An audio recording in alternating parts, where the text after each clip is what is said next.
Well, howdy there. It's been a hot minute now, ain't it? I don't understand our shtick. What shtick?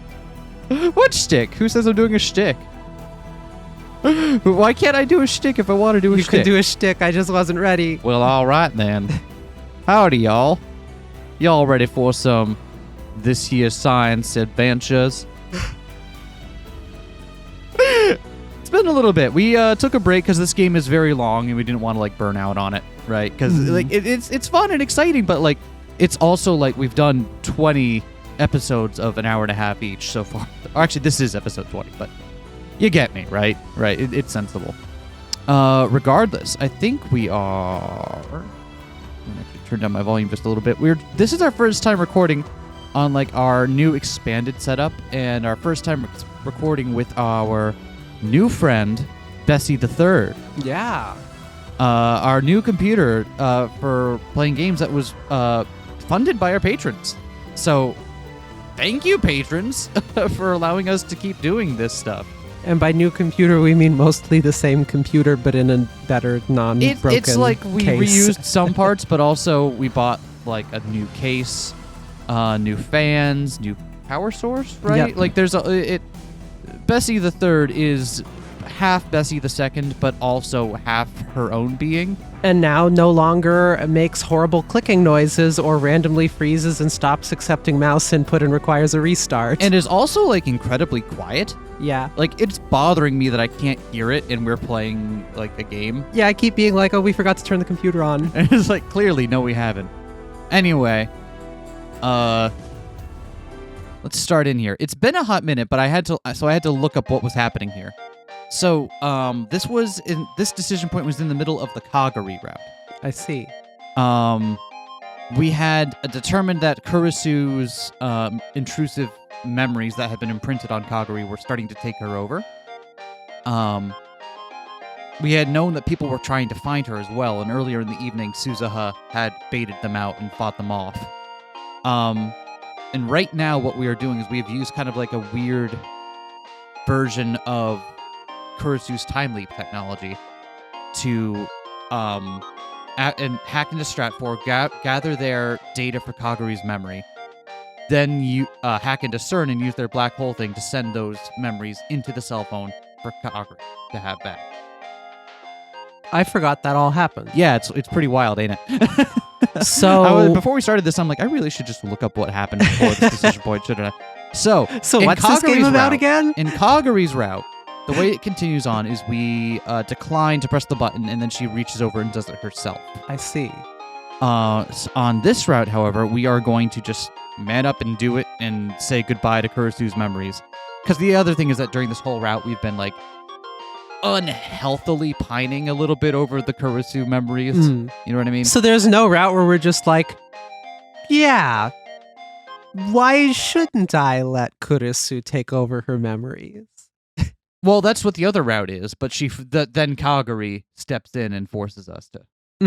Yeah, right. But there's no route, a bad route where we just embrace the unhealthiness and this happens. No, but there is a really great fan fiction there, actually. I see. Like, that is a great idea for a fanfic.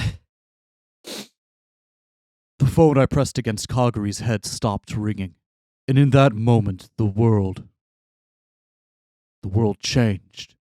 Oh, it's also been my first time doing Okabe voice in a while. Hopefully it still sounds, like, similar. I don't remember what Kagari sounded like. Do you? I don't. Oh, We'll find out.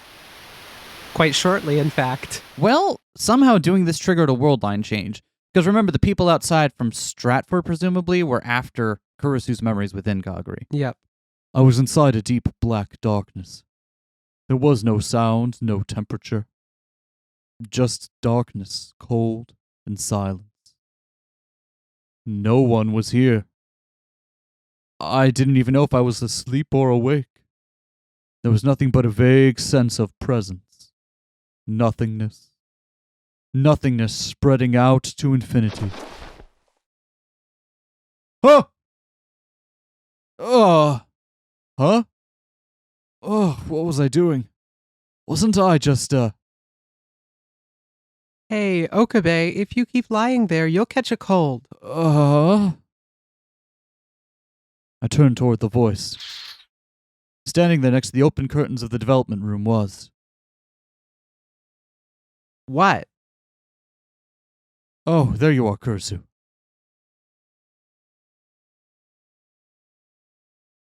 Oh, this is not good. Oh. Wait. Uh-oh. We've already had Kurisu drop in for at least one scene already in a different route, but this is different. What do you mean, there you are? I've been here the whole time.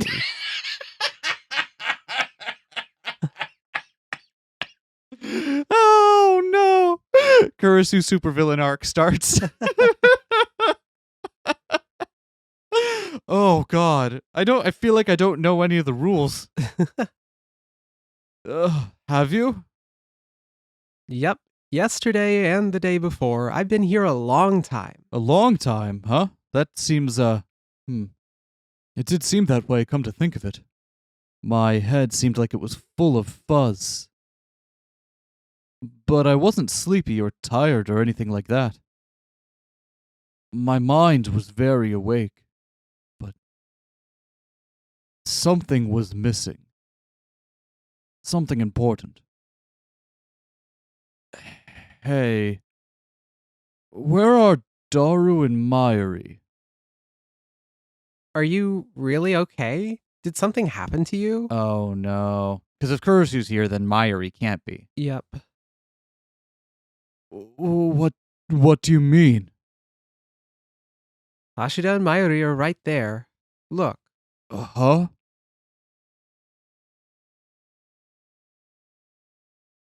Huh. And we have no music at all for any of this? And there's a little sepia tone and... Oh, this is interesting. This is upsetting. Okarin, tuturu. How could you miss somebody as big as me, Okarin? Oh, that's right. Daru and Mayuri were always here, weren't they? No, it wasn't just them. Kyoma, are you doing okay, Nya? I'll use my kitty charms to make you feel better, Nyan. Oh, glad to know I can still summon that one out of nowhere. Kyoma, if there's anything I can do to make you feel better, just tell me. What on earth is happening to us? It's been long enough that I don't remember a lot of the minutia of the other routes. Mm-hmm. Because we went and played Higurashi Chapter 1 in between. So I'm like, wait, are we... what is happening here?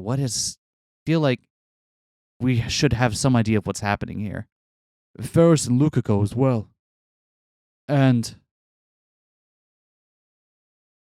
I'll make you a special juice from the edible grasses I found in this area of Rintaro, Okabe. I'm here too, Okabe. This seems very specific. These are all their Steins Gate 1 models. Not models, sprites. Yeah. Very specifically, these are all Steins Gate 1. Suzuha and Moeka. All of the lab members were here in the lab, like they always were. That's right. This was my daily life. This was how I spent every day. This CG again? It appears that everyone has arrived. It's still weird that we have no music, right? Yeah. Hold on. Do we think it's an intentional thing? I feel like it's gotta be. Yeah, because we had it earlier, right? We had it earlier, yeah, okay. Therefore, we shall now begin the 65,536th round table. Are you ready? You're always so loud. And you need to wipe that self-satisfied expression right off your face, assistant. I keep telling you, I'm not your assistant. Okarin and Kurisu are always such good friends. You're the perfect couple. Now go explode. Wait, Hashida, I am not in a relationship with this guy. They say the closer you are, the more you fight, Nya. I'm jealous. You should join in on the fun, Uroshabara. I need to figure out how to resummon Suzuha voice again. It's been a while since I've done this particular kind of inflection. What? I just couldn't. Fun. Stop wasting time, you guys. We're starting the meeting. So, what are we talking about today? What else? Our topic for today is...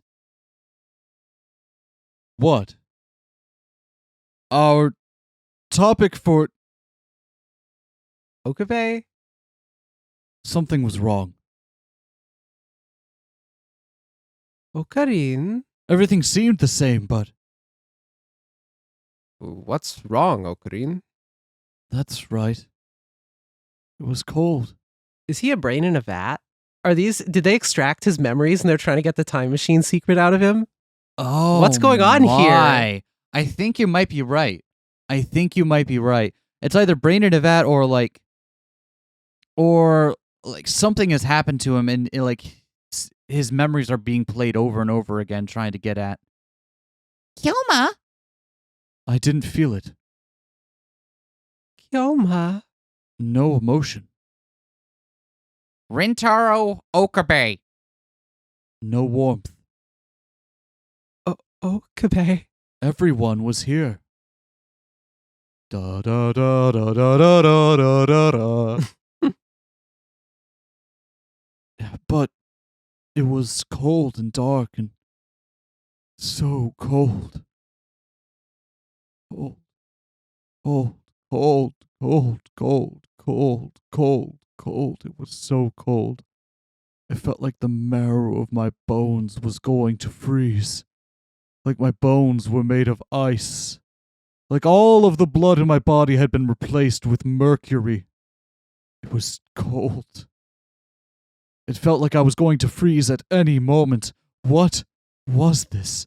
Where was this place? So, is he an Amadeus then? Where was I? Oh, there's sound. One? Oh, wait.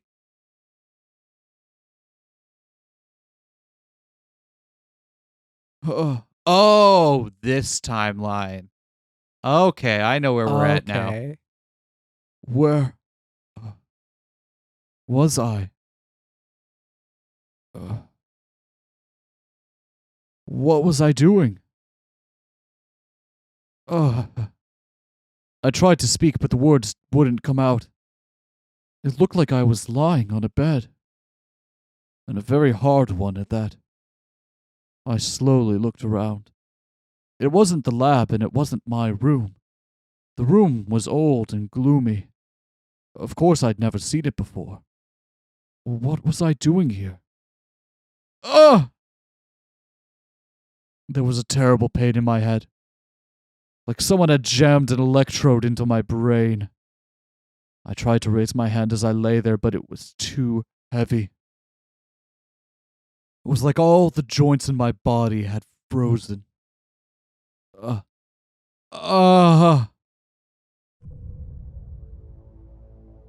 took all of my strength to slowly sit up. Each time I moved a little, my muscles screamed and pain ran through my whole body. After several minutes, I finally succeeded in sitting on the edge of the bed and looking down. I realized I was wearing a white gown, like hospital patients wear. There was some kind of equipment on my head, and the cables were coming out of it were connected to a strange machine. What had happened to me?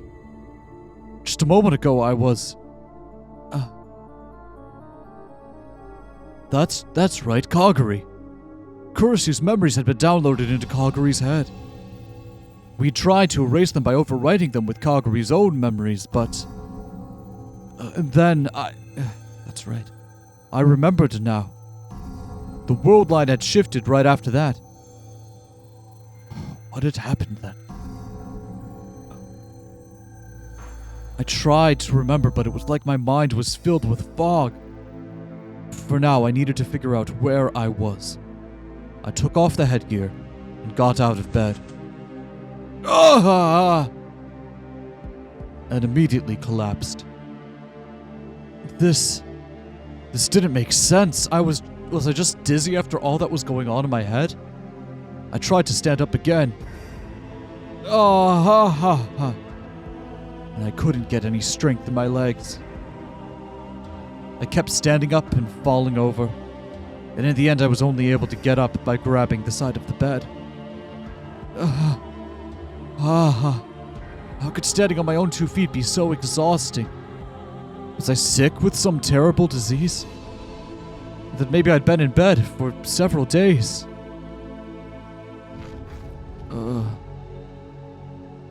I somehow managed to drag my weak legs to the door. It was bizarrely heavy. Maybe it just seemed that way to me. It only happened after I put my full weight on it. The door was locked, but it seemed to be the kind that could be opened from the inside. I walked down the dark hallway, leaning up against the wall for support. And at the end of the hall were stairs. I clung to the railing and slowly walked up them. At the end of the stairs, I found a hatch. In the full strength of my back, I was just barely able to get it open. I was inside an old building. Walked down the crumbling hallway, still clueless as to what was going on, and finally found the door to the outside. Exhausted, I staggered outside, and I saw... Like, I should have put it together sooner, but I do remember this sequence. Yeah. Mountains of shattered rubble. What? What the heck? Rows of destroyed, abandoned buildings. Exposed, twisted steel girders. I like the reprise of the original Steins Gate having the satellite crashed in the building, but actually having a satellite crashed inside the building. At first I thought it was a movie set, but it was all far too realistic for that. The walls, the windows, the ceilings, everything was destroyed. Little bits of rubble covered the ground. There were cracks in the asphalt on the road, making it impossible to walk straight. It wasn't just directly in front of me. I spun a full 360 degrees and saw the same scene everywhere. I smelled oil. I smelled something burning. I looked up to the sky. It was dark and gloomy. I thought it might just be cloudy, but something else seemed to be going on. I could see the hazy outline of the sun beyond the black curtain that covered the sky.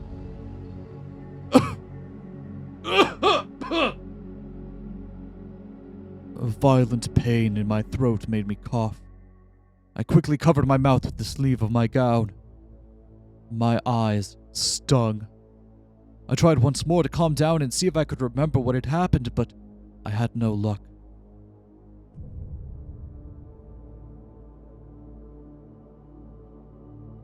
All I knew for sure was that there had been a worldline shift once I deleted Kurisu's memories from inside Kagari. The memories held by the Amadeus Kurisu, and the memories implanted in Kagari. Maybe when whoever owned them changed, that is, whoever held Kurisu's time machine theory, the world line changed with it.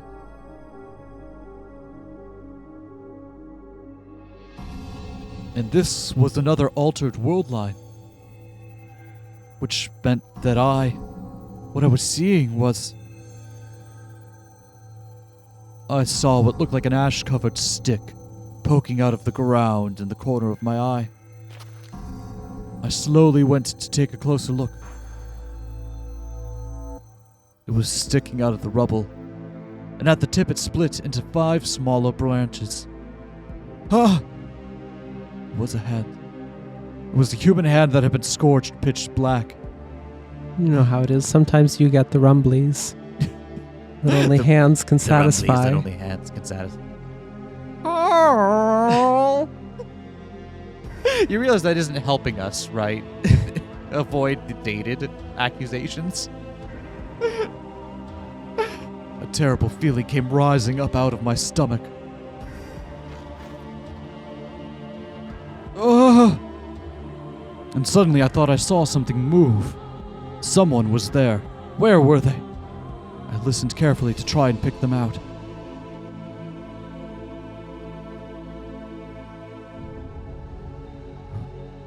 The other side of that big building. I could hear some kind of sound from over there. Was there someone there? If there was, maybe they could tell me what the hell was going on. Trying my best not to make any sound, I peeked through the walls of the crumbling building. Oh. They were there, all right. There were people there. Lots of them. But they weren't people anymore. They were just human-shaped wads of meat piled up into a mountain. And on top of the mountain was a pack of dogs. Something long and slick was hanging out of their mouths. Intestines. They were eating them. They were eating the bodies. The stench was horrible. The sound of the flies was overwhelming. It was like something out of hell. Ugh. My gaze met the vacant eyes of one of the bodies. One of its eyes fell out, and black insects crawled out of the empty socket. Ah! I ran away. I ran as fast as I could, stumbling forward on falling legs. Somewhere. Was there somewhere around here that was the same? No matter how far I went, it was the same thing. Mountains of rubble, rows of abandoned buildings. All I could see were the dead. There were no living humans. Then, I found it. There were rows of huge buildings, which all looked as if they were about to fall over. The roads were full of cracks. There was a warped overpass sticking out of the ground. A few rows of iron and railroad ties. I knew it. I knew this place. It was only a shadow of its former self, but I knew it. This was Akihabara. Which meant... What happened to the lab? Where was Mayuri? Where was Daru? Where was Ferris? Or what about Lukako or Suzuha? What happened to Maho and Kagari? Just as I ran toward the lab to find out, I heard footsteps behind me. Rough footsteps, stomping over the rubble, more than one set. They got louder and louder, and I soon saw them coming toward me from between crumbling buildings. There were 3 of them. They each had assault rifles in their hands. You, what are you doing there? When they saw me, they all pointed their guns at me. There was so much I wanted to ask them. There were things I wanted to know. The only thought that came to me was that I needed to get away. But even as I tried to turn and run, my body refused to listen. Don't move. They must have sensed that I was about to flee because one of them yelled. Holes appeared in the concrete at my feet. They'd shot at me. They really shot at me. They'd shot at me with real guns, and if I'd been just a little bit closer, they would have hit me. I was too scared to stand. The men gotten closer, still holding their guns. Run. You have to run. But it was like my body belonged to someone else. It wasn't listening to me. The men kept getting closer. And then... there was another sharp noise. One of the men collapsed to the side. He had his head on the rubble and stopped moving. Huh? The other 2 waved their guns around, clearly confused as to what had just happened. You're in the way. Something dragged me to the ground. Ugh! And then more gunshots. The 2 of them fell backward, still holding their weapons, almost at almost the exact same time.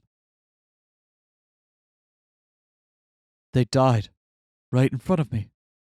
Someone had died. I could do nothing more than sit there and watch. Are you trying to get killed? I looked up, and the person I saw was... Right, that's why you wouldn't recognize him. Ah, Suzuha. come on! How long are you just going to sit there? Did you kill them? What kind of stupid question is that? It was a colder voice than I remembered. You're Suzuha, right? Her iron mask of an expression suddenly changed to surprise. But that was only for a moment. A second later, and the fierceness had returned. Who are you? She really not. You don't know who I am? The change in the world line means Suzuha and I had never met? It's me, Okabe. Rintaro Okabe. The expression on her face changed again. Rintaro Okabe? That's impossible. Two pairs of icy footsteps sounded in the darkness. Come this way. After I'd given my name, Suzuha had stared at me suspiciously for a moment. Then she made some kind of call and told me to come with her. She made me wear a blindfold almost the entire time, though. I had no idea which way I'd gone or where I was. Stop. I did as she said. When I heard the knock, I finally realized we were in front of a door. Moe moe for you. Bakyun Kyon. Come in. Evidently, that was the password. I could only think of one man who'd choose such a stupid password. I heard the sound of a heavily locked door opening, and at last I saw a dimly lit room in the darkness. The room was piled high with what looked like mechanical junk. Rows of instruments lined the walls. A man was sitting in front of them, looking straight toward me. I'm so glad you're finally awake, Okurin. Who was this guy? How did he know my name? Must have been in his mid-40s. A big, broad-shouldered man with a stubbly face. There was a sharp but gentle light in his eyes, and I felt like I'd seen him somewhere before. Who are you exactly? Aw, geez, did you forget about me? Even after all that's happened, that still hurts, Okurin. He even kept the same color scheme and hat. I still have the hat. Do you not recognize the hat? The way he talked, and that voice. There was only one person it could be, but that was... You... Daru? The man's face broke into a broad smile. Good, you did remember. I thought you'd forgotten. Daru, is it really you? Who else do you know that's as handsome as me? Right, Suzuha? I might admit that if you lost a little weight. Don't say that. I've lost a lot since I was younger. Indeed, the Daru in front of me was quite a bit slimmer than the Daru I knew. And wait, Dad, why are you talking funny? I don't usually talk like this, but I figured it would make things easier for Okurin. The more pressing issue, though, was his age. He was clearly a middle-aged man. The youngest I could possibly imagine him to be was his early 40s. And then I saw a shelf in the corner. I saw a man I didn't know reflected in its glass. It was another man like him, in his 40s, staring at me with gloomy, sunken face. I slowly raised my right hand, and the man raised his left as if copying me. Daru, tell me something. Anything you want, man. What year is it? Daru's smile quickly became something more serious as he answered me. It's 2036. The world is at war. Old Kabe. Old Kabe! So they didn't get... Hold in kyold ma. I was hoping we were going to get straight up sprites for the older characters in this segment, but it looks like we're just doing like animated backgrounds for them. And nothing for old Kabe. Right? I want to see old Kabe. We better get to see old Lukago though, Yeah. because old Lukago is the best. Daru gave me all the details. And this really is the year 2036. That's right. It seemed unbelievable, but Daru's appearance and more than anything my own made it undeniable. 2036. Suzuha had said that World War III would start sometime in the next 10 years. 5.7 billion people would die. The population of Tokyo would drop to a tenth of what it once was.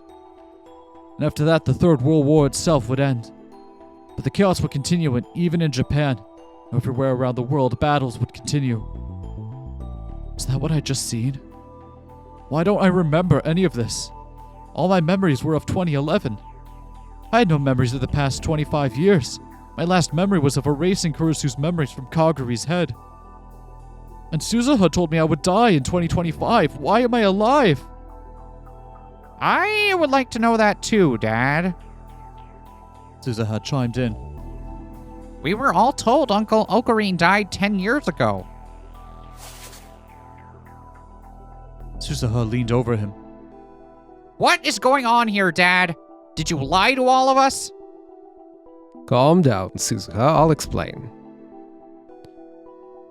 Daru looked at me as if he was remembering old times, and then resumed his explanation. Ocarine, you said you've only got memories up to halfway through January 2011, right? Yes, the worldline changed in January 2011. That's all I remember. I'd gotten 25 years older without realizing it. That fact was starting to eat away at me. Maybe there's some problem with your body, or maybe you're just confused.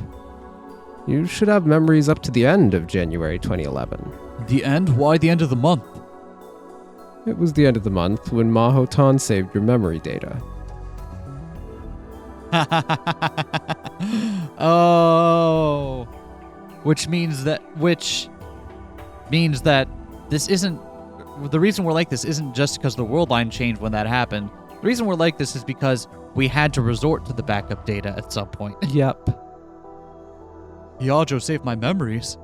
I guess you told Mahotan to take memory samples from you to help with Amadeus research, right? I volunteered for Amadeus? And then I realized something incredible. Which means that inside my brain... Yep. Just like you guessed, your memories are the ones that were digitized in 2011. Digitized memories? Inside my head? Wait, Dad. I don't understand what's going on. How is Uncle Ocarine alive, anyway? You told me he died in 2025, right? He got better. He did, for all intents and purposes anyway. For all intents and purposes? That was when the race to make the time machine was at its peak. Everybody in the world wanted the paper that Kurisu Makise had written and her memories. But at the time, Stratfor had everything that she'd left behind. Stratfor. But even if they had it, they couldn't read it. They couldn't break the lock, you see. And by the way, I was the one who built that lock in 2010. So they decided to capture someone who knew her well and get information from them. And that was... me. They did everything they could think of to try and get information about Kurisu Makise out of you. When we rescued you, your mind was shattered. You'd lost the ability to ever survive on your own.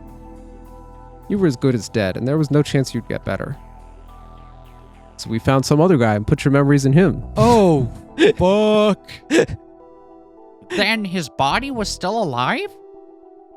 That's right. Ocarine himself had given me the idea. He was starting to get worried about how they were after him. But you could have at least told me that, right? You know what they say, right? To deceive your foes, first deceive your friends. What? Suzuha seemed a little depressed. It must have come as a shock that her dad didn't trust her. Don't be like that, Suzuha. Only a very few people in Valkyrie knew about this. I knew the name Valkyrie. Suzuha had talked about it a lot. In 2010. It was the name of Daru and Suzuha's resistance organization. Let's move on. Okarine's mind was shattered and he was incapable of surviving, If we didn't do something, even his body would have died. So a few people who knew the truth had been watching over him for years in another facility. From 2025 to 2036. 11 years without letting anyone find out. We needed nutrients to keep your body alive. And since I was in bed the whole time, my joints would have gotten stiff and friction against the bed would have caused my skin to split open. Someone had watched over me the whole time to keep that from happening. Was it Mayuri? Not just Mayushi. Beristan and Lukashi and Mahotan too. They were alive! Mayuri, Ferris, Lukako. Even in this terrifying world, they were still alive and still looking after me.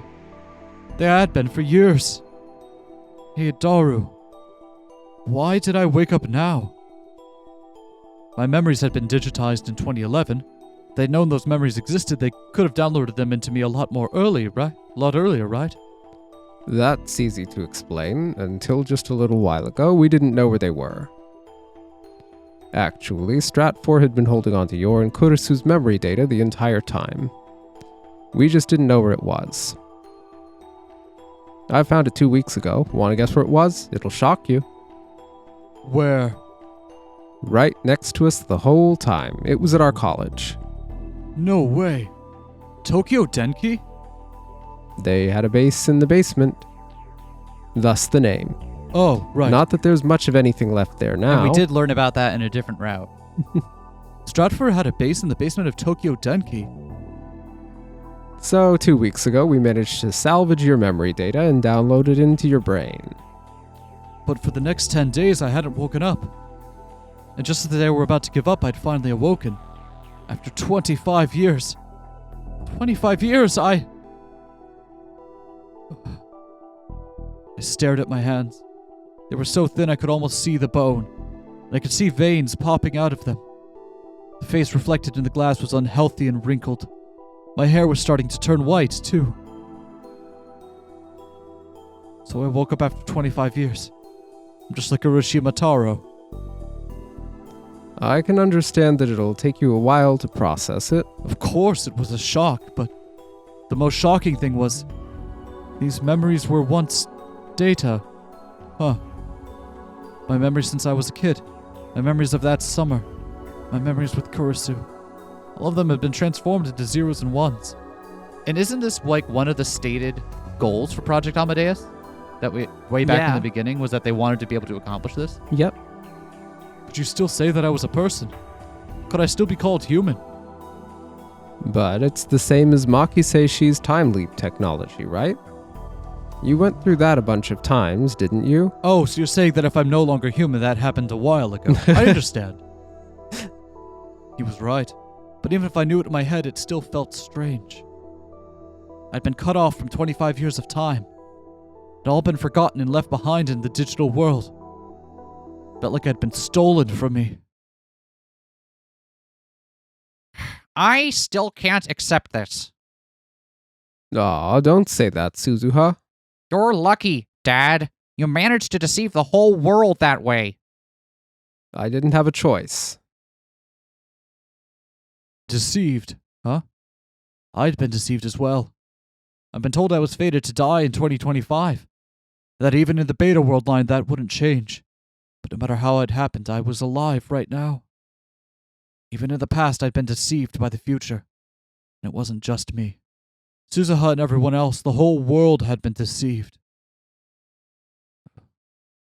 The world was deceived.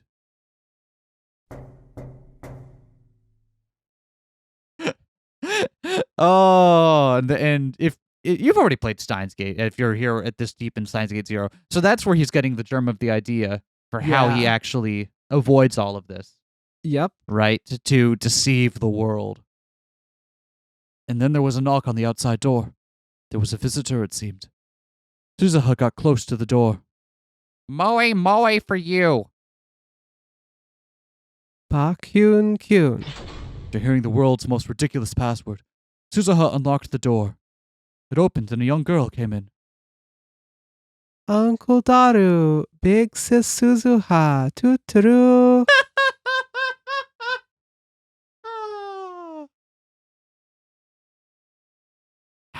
Kaguri, I told you not to come here unless you had a reason. Kaguri? This child was a young Kaguri? Sorry, but Mommy and everybody else left and they haven't come back. Now, don't get so mad. You're spoiling her again, Dad. You need to be strict at times like this. The way they interacted hadn't changed in 25 years. I ignored them and looked at Kaguri. And she seemed to notice me, too. Hello. Hello. Who are you, mister? Oh, me? I'm, Huh? I know. I'm a friend of your mother's. I hesitated for a moment, but decided not to give her my name. A friend of Mommy Mayuri's. Yeah, that's right. Ah. Is your mommy nice? Yep, Do you like her? yep, I love her. I see. I could see the love she felt for her mother radiating from her face. Mayuri must have raised her with a lot of love, too. She'd been raised with everything Mayuri could give her. But after this, she was going to go to the past. She would be all alone in the past, separated from her beloved Mayuri. Then they would catch her, and they would use her as a test subject. Hey, Dad, did you tell Big Sis Mayu that Uncle was up yet? Oh, no, I forgot. I need to do that. He took out what looked like a small wireless radio. This is Barrel Titor. Come on. This is Barrel Titor. This is Stardust Handshake. Over. The voice I heard from the speaker was definitely Mayuri's. Felt a lot calmer than what I was used to, but it was definitely Mayuri. Wait, what was Stardust Handshake? Mommy. Oh, Kagari, you're with Uncle Daru. Yep. He's busy with something important, so don't bug him too much, okay? Okay. Anyway, Mayushi, I've got special news for you. Special news. Yep. You ready for this? Okarin's awake. Really? Okarin's really? What's... Oh, wait, hold on. What's wrong, Mayushi? Okarin's... Did Okabe wake up? Really? Okarin's awake, nya? Really? Okarin's awake, nya? I had it earlier, now I lost it. I heard one voice I knew after another coming in from the radio. They didn't seem to have changed it all that much. So I want you three to come back right now. Mayushi? What's wrong, Mayushi? It's no good. She's crying too much to talk, nya? Well, I can see why. She wanted Okarin back more than anyone. Mayuri. Anyway, you should get back here as soon as possible. Got it. We'll come back as soon as we get provisions. Everyone else was overjoyed, but I saw that Suzuha's expression was clouded. What's wrong, Suzuha? Why are you guys going out to get food? That wasn't planned for today. Huh? Sure it was. We got a message last night that it was today. No! It's a trap! Everyone get back here now! Ah! A scream from the speaker cut her off. What's wrong? What happened? We're under attack. The enemy. God damn it! Mayuri, Ferris, run. I'll hold them off. But if we do that, Mule... I'll be fine. Hurry. No, Luca. Luca Nyan. Dad! Right. Suzuha started running and Daru followed after. Wait, Daru! I'm going too! But Okarin, in your condition... Let me go, please. He hesitated for a moment, but then quickly nodded and offered me his shoulder. A little thinner than when he was young, but his shoulder was still gigantic. I put my weight on it as we followed Suzuha. When we finally got there, I saw several silhouettes. I've been mentally preparing myself for a fierce battle, but the whole place was dead quiet. There were several men dressed like soldiers lying on the ground nearby. In front of them was Suzuha. Kneeling next to her were two women, and at their feet... Lukako! Tell at a glance. The person lying there was Lukako. Okarin. The two women looked up at me. Ocarine, Lucanyan is, Mayuri and Ferris both seemed beaten down by the passage of time. Oh no. Oh, he doesn't look like he's 40 and wrinkled. Yeah, he does not. And in the anime, we got to see Luca do a whole bunch of cool gun and sword stuff. Yeah, we got to finally see the Seishin Zanma sword style in action. And it's badass as hell. Turns out that doing a few swipes with I forgot the sword name. Samidare every day was, important to your future survival. Yep. And also Luca's hair was longer. It had like a rat tail. A what?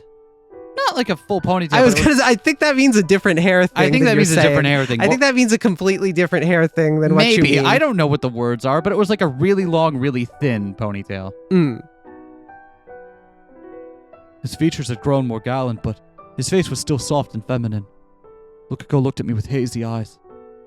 Lukako, Is it really you, Okabe? Yes, Lukako, it's me.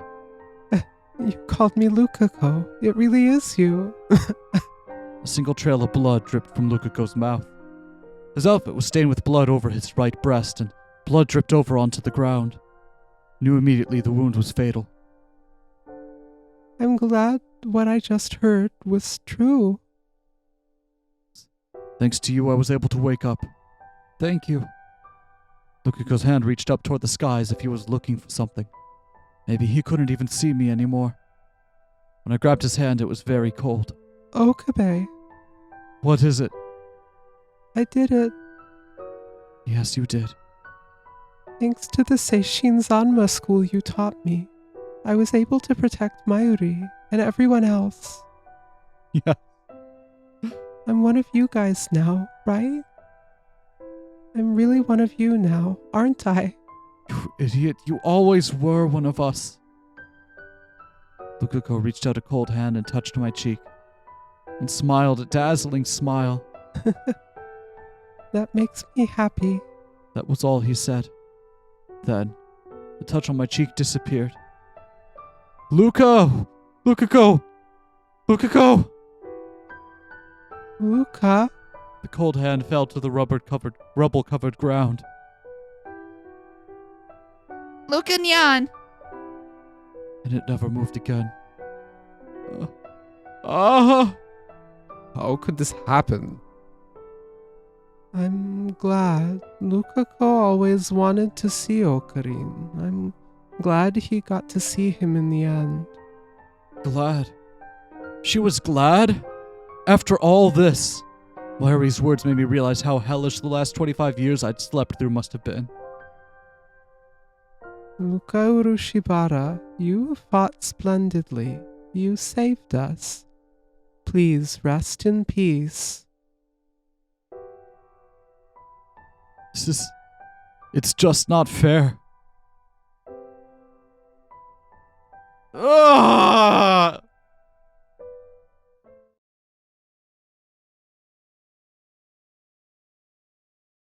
Where's Mayushi?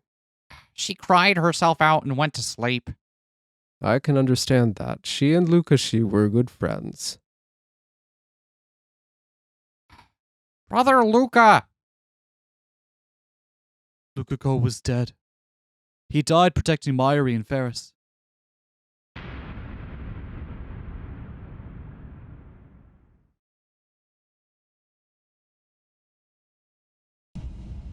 In my mind, his death overlapped with Mayuri's. Mayuri's hands got colder, and so did Lukako's. And it was the same no matter where I went. Mayuri, Lukako, and Kurisu. Everyone dies. A lot of people died after that war started. All our friends from elementary school, all our friends from middle and high school, all our friends from college, our relatives, our teachers, people we knew, kids, adults, even the people we loved. So many people died. I knew this was coming. At least I thought I knew. If I didn't reach Steins Gate, if I stayed in the Beta worldline, the world would eventually burn. I'd heard it 1,000 times. I thought I knew what the future would be like. But in the end, it was just a story. It didn't feel real at all. I could only imagine it. All I had were vague, unrealistic ideas. All the thousands of nightmares I experienced, I thought nothing could be worse than that. But when I saw it with my own eyes, when I heard it with my own ears and felt it with my own skin, I realized that everything I'd thought was wrong. Piles of bodies, with wild dogs devouring human corpses, dead soldiers, the smell of burning flesh, the smell of rotting organs. The warmth of Lukako's blood in my hand. The warmth of Mayuri's blood, the warmth of Kurisu's blood. Thought that if nothing else, I'd managed to save her. I'd let Kurisu die, turned my eyes from reality, and told myself that I'd at least save Mayuri and the others. But in the end, I hadn't saved anyone. Even if I had, I'd only saved myself. I was the only person I'd managed to save. No one else. Not Kurisu. Not Mayuri. Not Kaguri. Not Lukako. I hadn't saved anyone. Release Kurisu from the bonds of Amadeus. What? A message from you in the year 2025. A message from myself? The path to Steins Gate is a hard one. Trying again once or twice probably won't get you there. But I think starting there is the best way to get to it. I think that many futures are connected to the past. That's what you said 11 years ago. Release Kurisu. So this world we're in isn't wasted. It's a world that we need. At least, that's what I think. Of course, that doesn't mean I'm okay with things as they are. Daru, So, Okarin, why not go back and think about it, to the moment when your memory is cut off? 2011, but that's not... I could see my aged body in the glass. Anyway, even if I did go back, what could I do? You can do it. I heard a voice I recognized from the radio. It's been a while, Okabe. 11 years, I think. Hyajo.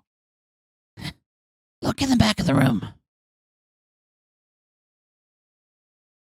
As if he'd known what she was going to say, Daru had moved to a spot in the back of the room where the lights did not reach. Suddenly it got brighter, and I saw... the phone wave. I made this after hearing about it from you and Hashida. See? It's got a VR headset, too. I've got a lifter ready too. I thought this might happen. Daru went on to explain that for the last 11 years, he had maintained an environment where I could receive the time leap, even in a coma. That made sense. Even if I was in a coma, as long as I put the receiver up to my head, it would still function. Mayuri and the others had taken care of my body since 2025. So Daru and Maho had known this day would come 11 years ago? Or maybe I just told them so back in 2025. Our improvements mean that it's now possible to go back in time a full 336 hours. 336 hours? That's 2 weeks? Then we'll only get you part of the way back. Made the modifications to the machine about 10 years ago, so beyond that, you'll only be able to go 48 hours at a time. In other words, if I wanted to go back to the end of January 2011, I'd need about 3,000 time leaps. It's going to be a long and painful journey, but you're still up for it. Almost 3,000 time leaps. Was I really capable of something like that anymore? If you get tired, you can rest part way. Daru, Don't worry. No matter what year it is, we'll always be there with you. Yajo, You know, I've got a lot of regrets. Thanks to Amadeus, even after her death, a lot of people tried to use her for evil. For years. For decades. So I want your help too. Release her. Release Kurisu from that ugly spiral of greed. Save Kurisu. You're the only one who can. I didn't know if I could do it anymore. There was no guarantee the path I was about to travel would ever lead to Steins Gate. But even so, maybe I should think it over again. What could I do? What should I do? Alright, guys. I'm in. Okie dokie. As soon as the words were out of his mouth, he started getting ready. Okabe, Huh? if you ever see Kurisu, tell her that in the future, I beat her time leap record 7 times over. I got it. If I ever saw Kurisu, Okarine, I'm all set. that was remarkably fast. I've always kept it maintained. I figured that you would. I bet. The phone wave and the VR headset looked a little different than what I'd seen in the old lab, but they were still our future gadgets. Oh, but are you sure you don't want to, talk to Big Sis Mayu and the others? If I don't go now, I think my resolve will weaken. And even if I don't see them now, I'll be able to see them whenever I want in the past. That's right. Daru smiled as I took the VR headset out of his hand and put it on my head. All right. I will see you 2 weeks ago. Yep, see you 2 weeks ago. Hang in there, Okabe. And then I jumped back into the past once more. It took a long time. The journey was unimaginably long. Maho recreates the phone wave and fucking gives it VR, despite the fact that the VR doesn't serve a purpose. It's just there to be a headset to get brainwaves into you, but now it's also a VR headset. Yep. I also like how the anime goes into a bit more detail about what that actually involves. And also, how is he time leaping back when he's in Stratford custody? Yep. Let's just not worry about it, okay? He's back, bitches.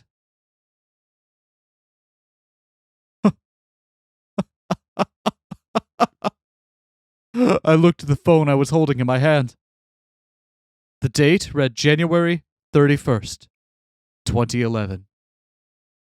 What day is that? Any Ryan messages? Nope. Do we dare? Do we dare? We can. It won't work. No doubt about it. I was back. I had finally made it back.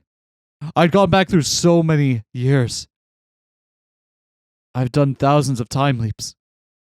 Gone through the war. Almost died. I thought of giving up a bunch of times, but each time I'd remembered it all.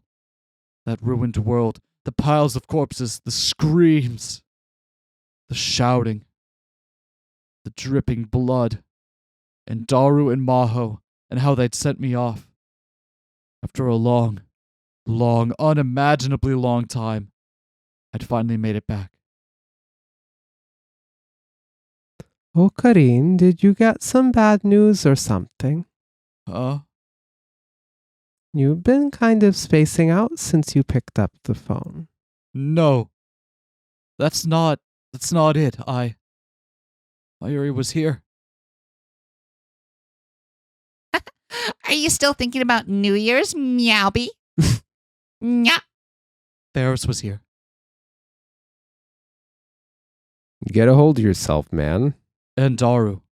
And Lukako. And Suzuha. And... Maho and Kaguri were here too. Are you feeling tired after what we did earlier? Earlier? You know, when we took the samples of your memories for Amadeus? Oh, that's right. Daru had mentioned that. Said it was at the end of January. No, that's it. It's just... You know,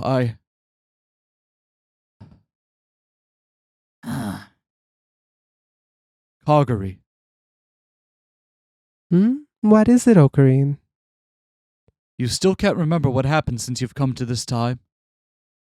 Huh? Yeah. I see. Why do you ask? There's no reason. I just wanted to make sure. What? You're being weird, Okarin. Since I'd come from the future, I knew. And this worldline Kurisu's memories no longer existed in Kaguri's head. But it doesn't really bother me anymore, though. I mean, Mommy's here, and Luca's here, and Big Sis Rumi is here, too. And there's lots of food, too, so maybe I don't need to force myself to remember. I see. Maybe that was fine for now. The future was going to be filled with sorrow. For Mayuri, for Ferris, for Lukako, for Daru, for Suzuha, for Kaguri, and for Maho. Did I really make the right choice when I decided to let Kurisu die?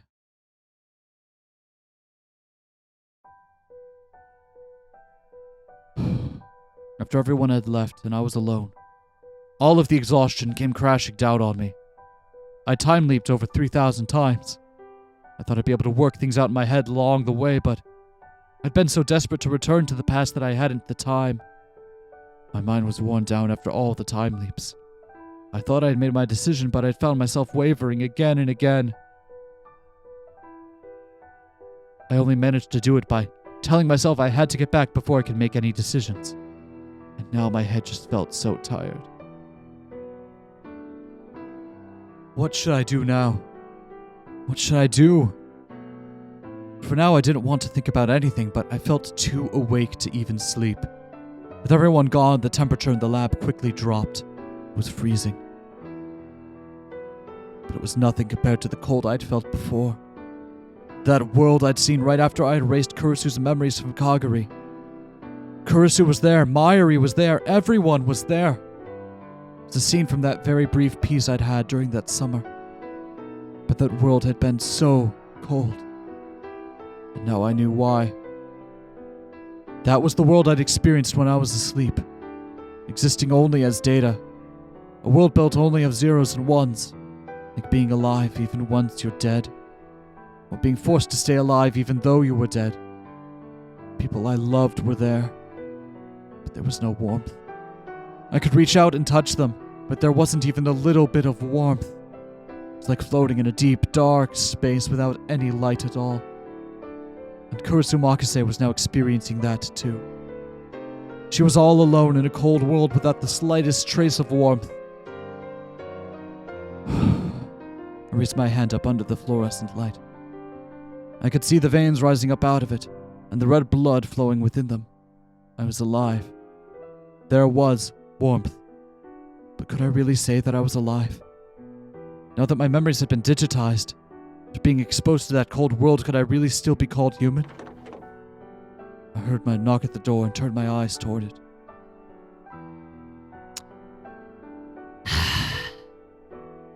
Maho was standing there. Hiajo, I thought that you went home. I forgot something. You forgot something. Anyway, what are you doing here all by yourself? Maho showed no signs of looking for whatever she had lost. Instead, she came right up and sat down in front of me. You've had that pensive look on your face for a long time now. Is there something that's bothering you? Maybe she'd been worried enough to come back and check on me? Listen, I can't take Kurisu's place, but I can still talk to you if you want.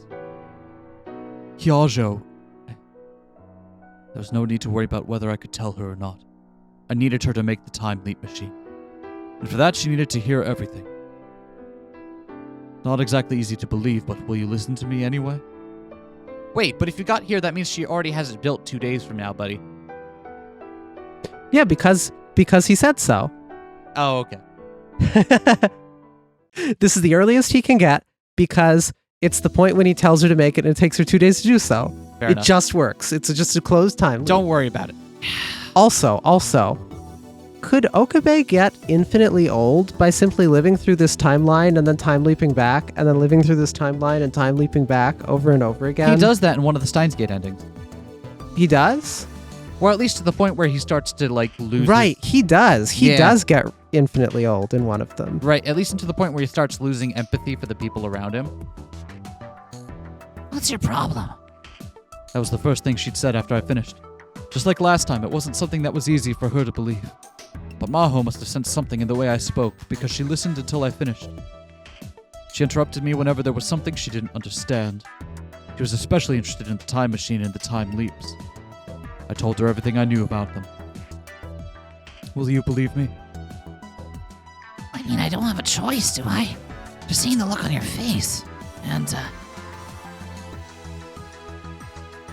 after seeing this, too. Hyajo. This answers something I'd always wondered about. Kurisu had died only a short while after coming to Akihabara. Could you really have gotten to know her in that short span of time? Especially knowing how she is, right? I thought something must have gone on for her to get so close to a boy that fast. That was it. She whispered to herself. And? So what's on your mind, bro? I turned away from her. Okabe? Am I still me? What? What do you mean? You heard what I said, right? My memories were turned into data and stored on a hard drive. Call them artificial memories if you wanted. Yeah, but what did you think you were doing all those other times you time-leapt, huh? You've already said this was literally no different, buddy. Can you really say that I'm me anymore? Can you really say that I'm alive? There was blood running through my body, but what was in my head had been changed into zeros and ones. Didn't that make me no different from Amadeus? That's what's bothering you? Listen, you're a good friend, and I don't want you to take this the wrong way. But that's fucking stupid. But Maho just laughed at my worries. Have you ever heard of a philosophical zombie? It's a thought experiment, right? Something that looks and behaves just like a human, but lacks consciousness and emotions. And whether or not you could objectively distinguish that from a human. I hesitated as I answered her sudden question. Well, that's basically right. Anyway, you're one of those now. Yeah, how's it feel? Wait, trick question. She nodded, satisfied like a teacher would do. Then let's just say that right here, this was an AI that looked just like a human. Looks like a human, acts like just one too. When someone's in trouble, it reaches out to help them, and when it's sad, it cries. Maybe those are just pre-programmed processes, but humans are no different, right? Everyone thinks and reacts in accordance with their own individual processes. We just happen to call these processes things like consciousness and feelings. I thought I understood what Maho was trying to say. In other words, AI have feelings too? At least we scientists are doing our best to create them. Maho is a functionalist about minds. Yeah. I mean, what the hell is even internality meant to be, huh? She puffed out her chest with pride. So, Okabe, do you think you're not an AI with emotions? They looked just like a person and thought just like them, then had feelings too. Then they were a person. No. Right? It's memories that make someone who they are anyway. Memories are everything people have experienced since they were born. So that means if you get drunk and forget about something, it was no longer you that did it.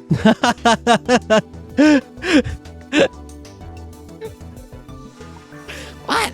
I'm committing to this. Yeah. So, Rintaro Okabe, even if your memories were once data, you've got your body and your memories. You're human. You're Rintaro goddamn Okabe. Don't worry about it. Yajo, And anyway, doesn't Kurisu's time leap machine digitize data and send it back in time anyway? So is there really any need to worry about it now? That was what Daru had told me in the future as well. But strangely, when she said it, it made me feel better. Maybe Kurisu would have been able to come up with a better way to put it, but No, that's not true. This was more than enough. Oh, Okabe coming to terms with the time leap machine kills you and makes a copy. Right? So, this whole scene, I've been like, damn, someone needs to make a sci-fi that's a zombie movie, but it's about philosophical zombies. And then I remembered that book exists already, and I still need to get you to read Blindsight. You haven't read Blindsight yet. Blindsight. I need to reread it too. Maho had given her opinion. Book club. Right. We keep talking about needing to do book club. Book club. We'll add it to the list. Book club. And that was still me. Book club. There was... In the middle of an episode we're doing this, there was still a strength in her words, just like there had been in Kurisu's when she'd driven me forward. Remember what Maho had said before. Huh? You're a genius, and in the end, I'm just Salieri. She'd been speaking to the memories of Kurisu inside Kagari, but... Yajo, you're not Salieri. Huh? What? You're Amadeus. That's right. I'm here right now. I'm alive and here in this time, not in that cold sea of black data. I'm here in this time. A light came on with the darkness. My cold heart began to warm, but... Kurisu. She was still trapped inside that world. Inside that sterile, lifeless world that froze you to the depths of your soul. Even after her death, her memories were still alive. And there were all kinds of conspiracies forming around her living memories. Even after she lost her body, Kurisu's pain continued. It wasn't just her, Kagari and Suzuha, and in the future, Mayuri, Ferris, Lukago, and Daru too. Everyone was suffering. Everyone was miserable. But still, they tried to move forward. All I had cared about was whether Mayuri survived.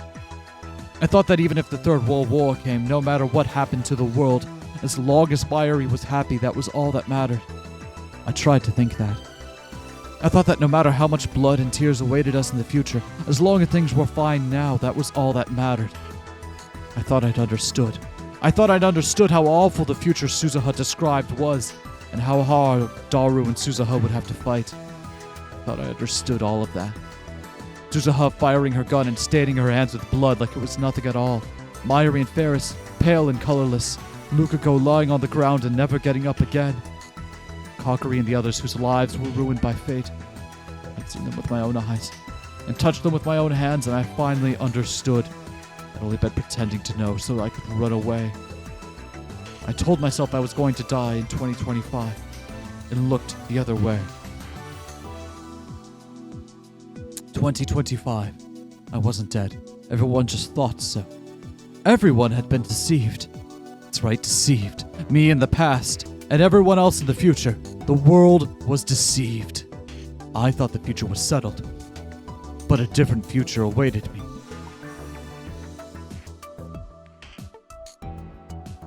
Book club. The path to Steins Gate is a hard one. Trying again once or twice probably won't get you there. But I think starting there is the best way to get to it. That's what you said 11 years ago.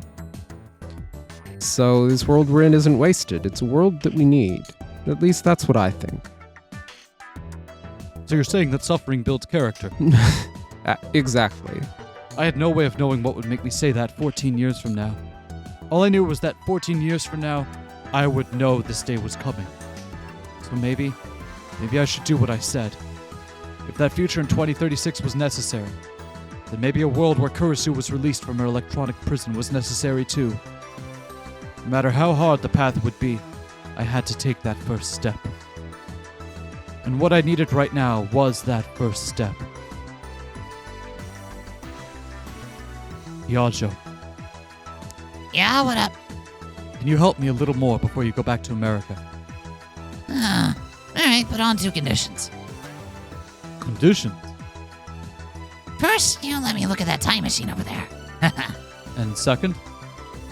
You're gonna let me call you Okra, and you'll call me Maho.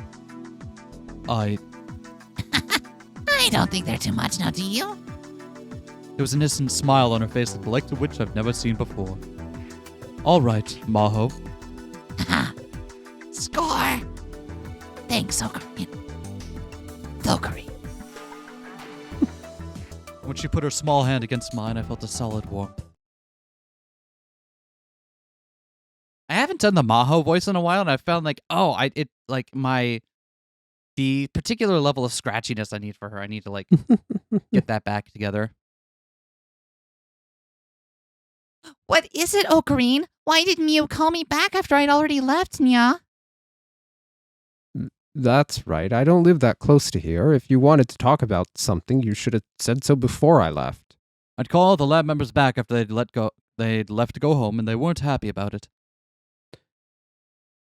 Book club, Okarine. We're not doing a book club. This is not a bit. Stop trying to make it into one. So, what did you want to talk about, All you're doing is Okarine? repeating a single word. It's not funny. Is it something you couldn't tell us on Rhine or on the phone, such as a book club? Ah! Yes, but first, Suzuha? Huh? What up? I have a question. What do you think about me? Huh? What do you mean? Wait, Okarine, you can't. Even for you, Okarine, I'm not giving you Suzuha. Daddy won't allow it. Never. I ignored Daru, who seemed to have gotten the wrong idea completely, and turned back towards Suzuha. You've been watching me since last summer. What have you been thinking about me? I want your honest opinion. Are you sure? Yes. Okay. To be honest, you've been pissing me off. That was honest. I chuckled. It's not just me. Dad and Big Sis Mayu, it's Big Sis Rumi and Brother Luca and Kagari. In the future, everyone suffers. They don't even know if they're going to be alive tomorrow. They might die horribly like my mom did. And they're trying their best to survive anyway. But all you do is whine and act like you're the only person in the world with problems. Once she started talking, she didn't stop. Must have been building up for a long time. Of course, I know you've been through a lot. I know you've suffered again and again until finally you couldn't go on. But you're all that we have, Uncle Okarine. She looked down, clenched her fists, and grit her teeth. If I could take your place, I would do anything. No matter what I had to go through, no matter how much it hurt, I would do it. Suzuha. But there's nothing that we can do.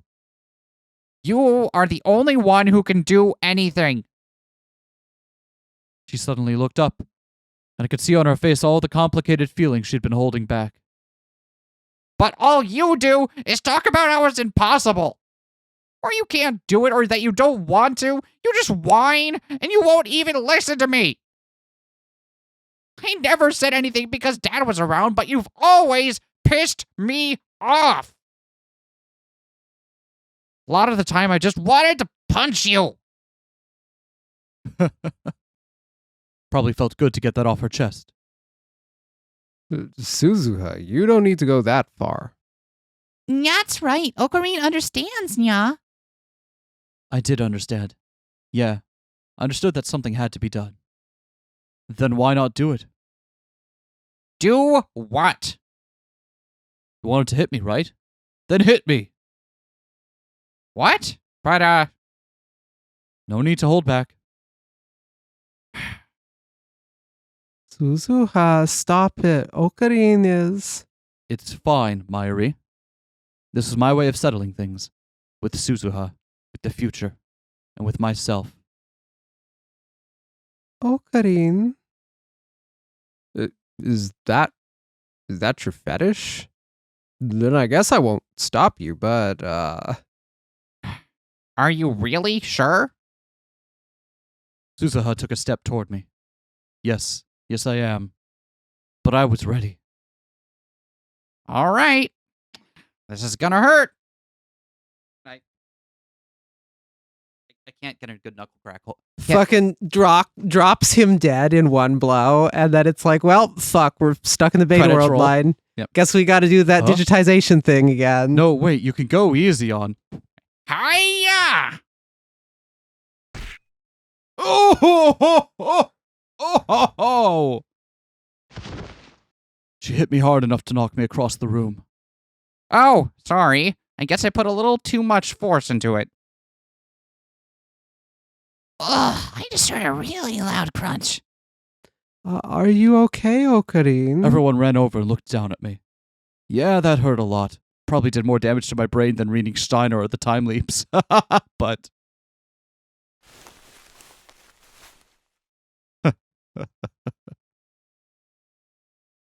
Okabe? it woke me up.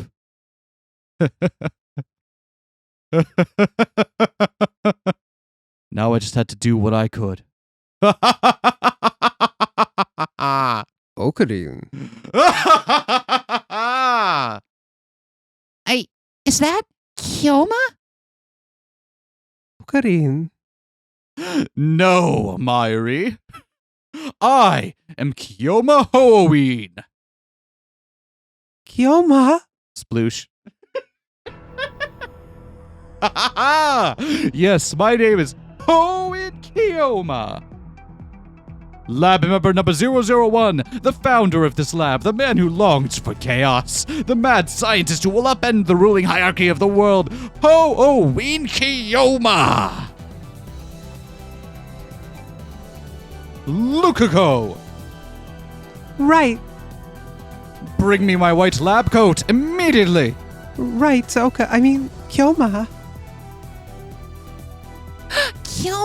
Kyoma's back, Nya.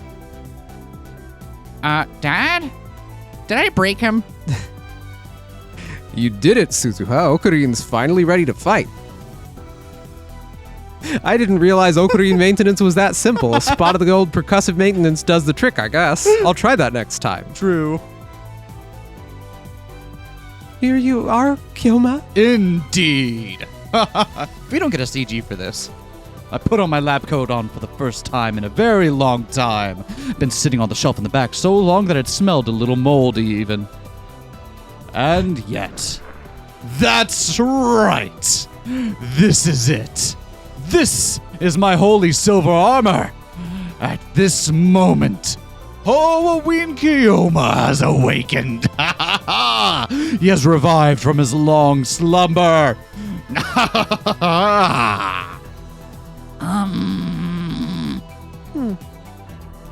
Kaguri and Maho were seeing Hoenn Kyoma for the first time, and they were shocked into silence. What just happened? Did that punch drive him crazy? I remember now. Huh? What do you remember? Kyoma Hoenn. Mommy used to talk about him all the time. She said that someday Kyoma Hoenn would come back to life and bring light to our future.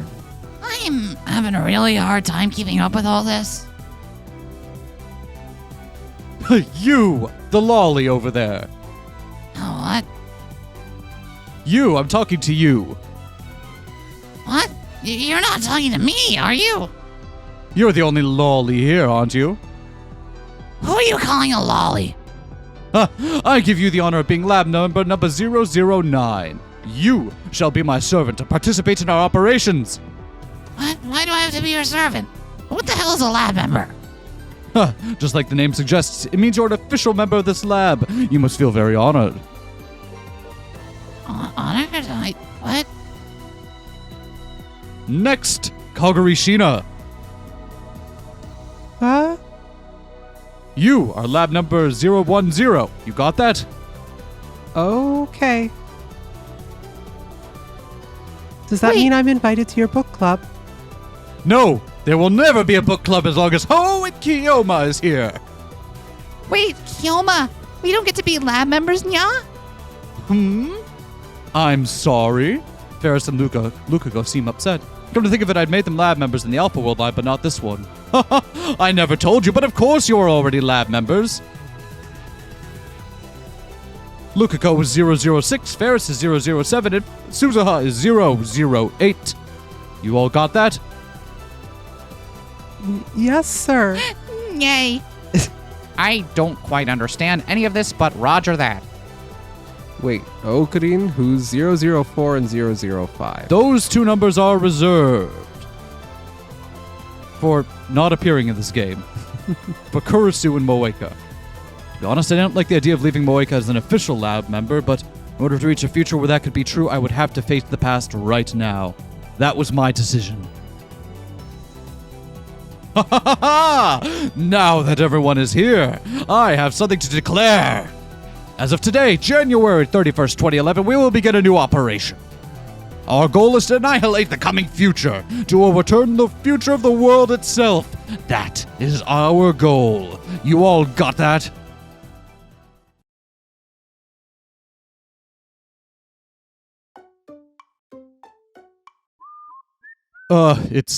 It's me. We will now, we will now execute our new operation. My future self told me that Steins Gate waits beyond several futures. Even if the future that awaits us is a path of thorns, it will not be useless. I know it'll take an incredible amount of time to reach the door we seek. Many different organizations may rise up to stop us. But I'll start over as many times as it takes. Pray for my success. L. Sai Kongru.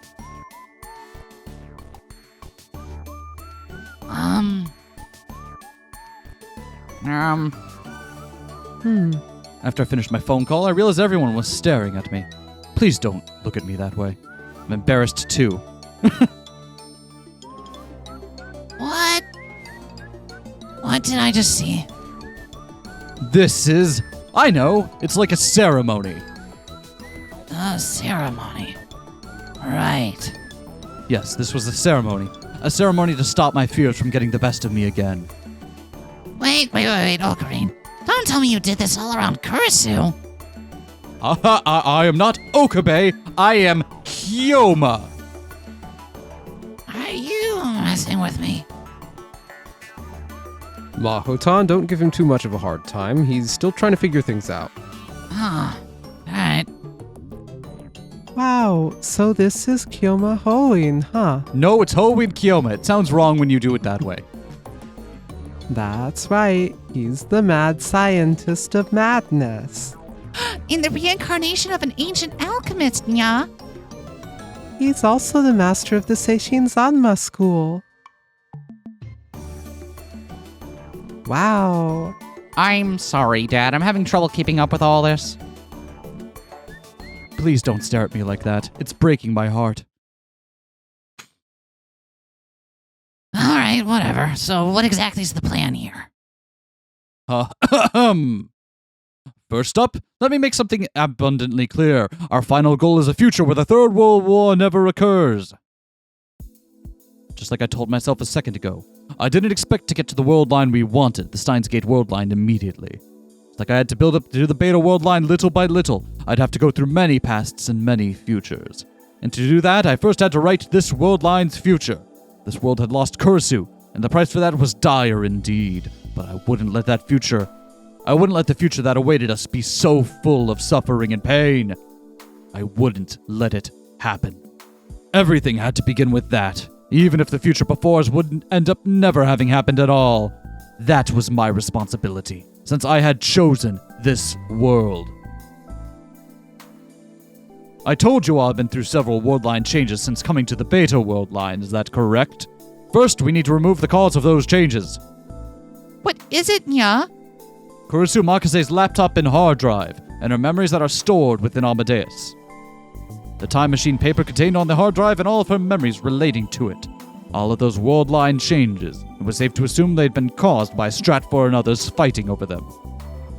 Thus, the final goal of our operation is to destroy Kurisu's laptop and hard drive and delete her memory data.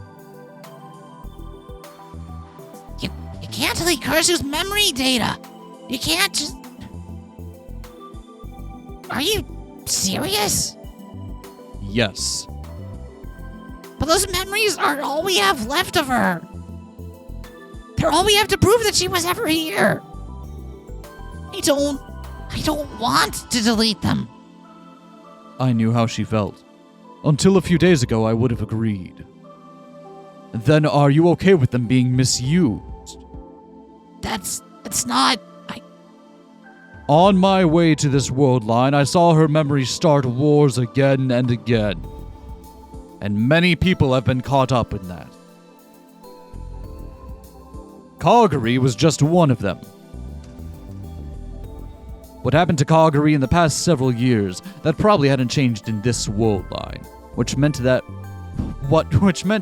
was just another tragedy caused by the Pandora's box that was Kurisu's memories.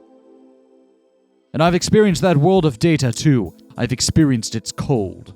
That's right, I knew how cold that world was. It was a world inside a tiny box, with no past, no present, or future.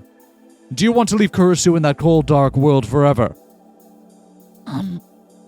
We've got proof she existed right here. I put my finger to my head. We've got what we remember, and we've got the chance to build a peaceful world where a third world war never happens. Isn't that all the proof we need that she was alive? Maho fell silent as the whole group turned toward her. That's really cheesy. If Kurisu heard that, she would laugh at you. I am sure she would. But maybe it's a cheesy cliche because it's true, right? Maho's dark frown became a smile. I'll do what you want me to. Thank you. And I think that's a good place to leave this sode. Alrighty. What do you think? One new episode in the bag on the new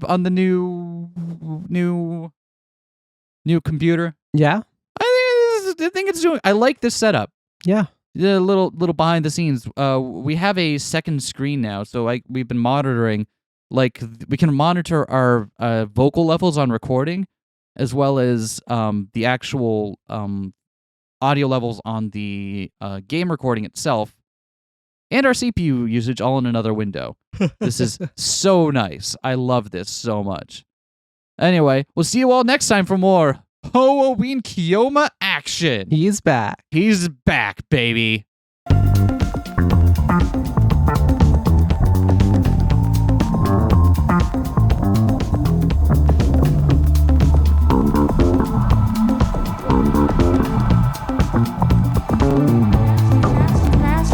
Smash that like, comment and subscribe.